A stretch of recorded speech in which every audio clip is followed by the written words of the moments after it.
Reports. I'll put that motion. All those in favour? Against? Thank you very much. So we now move to item 9, Rolleston Ave Park Terrace changes. And we... Oh, yeah, Lynette, yep. And Gemma. Oh, yeah, Gemma's here. Yep.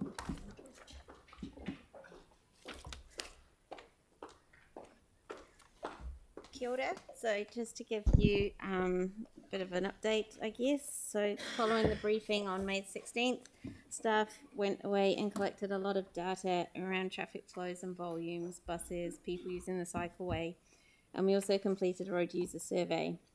We had all the traffic data analysed by an independent consultant, and all this information was summarised and presented in the report to the Waipapa Papanui Innes Central Community Board.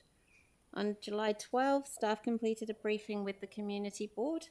This was followed by 36 deputations and then a good question and answer session with the board before they made a recommendation to retain the cycleway, but to go with option 2, which was to change the in-lane bus stop to an indented bus stop. Staff also noted down a few areas for further consideration from all the deputations, and that was around the Armour Street intersection and connections to the side roads, and we will take those back to the Community Board. That's up. Over to you, Chair. Reading intently. Jake. No, not a question. I'm just signalling I'd like to move it when we reach that part of it, just because it's my ward. Yep. Anyone, Yanni? Yeah, just a question, or two questions, thank you. Sorry, three questions. One is, just in regards to the submissions, were more people in favour of the changes or were more people against the changes?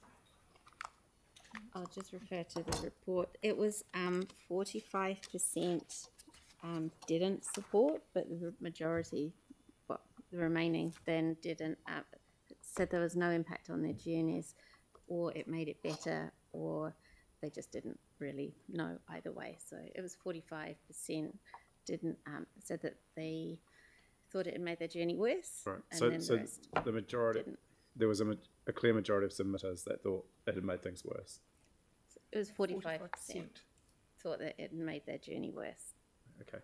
And have we done any assessment around the impact of events? Like appreciate you did some traffic modelling in February, pre-changes, but just wanting to understand what assessment we've done of the major events that happen in North Hagley Park and what that means for the traffic impacts. So any event that happens will need its own temporary traffic management plan to show how they're going to manage traffic around the event.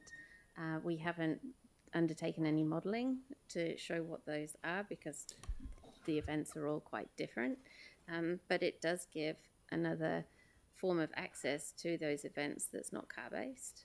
We do have a lot of events in North Hagley Park where there's a lot of people riding bikes, and we never seem to provide enough cycle parking, but it provides another safe alternative to taking the car to an event. So they'll all be, when the event management plans goes in, they have to show what the effects on the network would be. So that would have to just be case by case. All the current events that are scheduled for North Hagley Park or for Hagley Park in this area will now have to do revised traffic. They will all need TMPs. They will all need individual TMPs to suit that event. Okay. And just a final question, which is not a change to standard. I was just surprised. It's going to cost. Is it going to cost $150,000 to take out the bus border? And why is it going to cost so much? Because when we were told that these were temporary changes, I guess we were told that these were low cost, innovative solutions, which was great. It's not part of our decision making today. The bus border. One of the options is the costs associated to the different options, and I was just trying to understand why it would cost $150,000 to remove something. So very briefly, the costs are associated with moving cubes. Mm-hmm. We'll need to answer that. Yeah. It's costs are associated with moving cubes. So do we know how much just the bus section costs to put in? We don't have that broken down from the contract. The money that's associated with option 2 is to change it from the in-lane bus stop to an indented bus stop, but it's also to finalise the work at Salisbury Park, where we we stopped work around the time of the briefing just to get the traffic back up and running. But there is a small section of safety work that needs to be undertaken at Salisbury Park as well. So that budget is for all of the work, for both parts. Okay, thank you, Sam. Let's get clarification for the meeting. Yes. So the community board has delegation on the bus stop, Which they've. and they've agreed. So we cannot overturn that today. No, we can either vote for. We can either vote for what. We can either vote for it or against it. We can vote for their entire recommendation, which includes the bus border, or if anyone wanted to overturn the rest of it, the cycle lane, they can do that, but not the bus border. That's a delegation. Can I just get clarification on that? And I was just trying to get clarification. Because it was mixed up in the other options, on, you're right, yeah. Yeah, on the options in page 7, or paragraph 7.3, option 113. What's the process if we want to support one of those options? Do we need to have a break for 5 minutes to get our head around it? Yes. Yeah. Well, yeah. No. Okay. Okay, we'll have a break for a few minutes just to for legal to get their head around it. Thank you.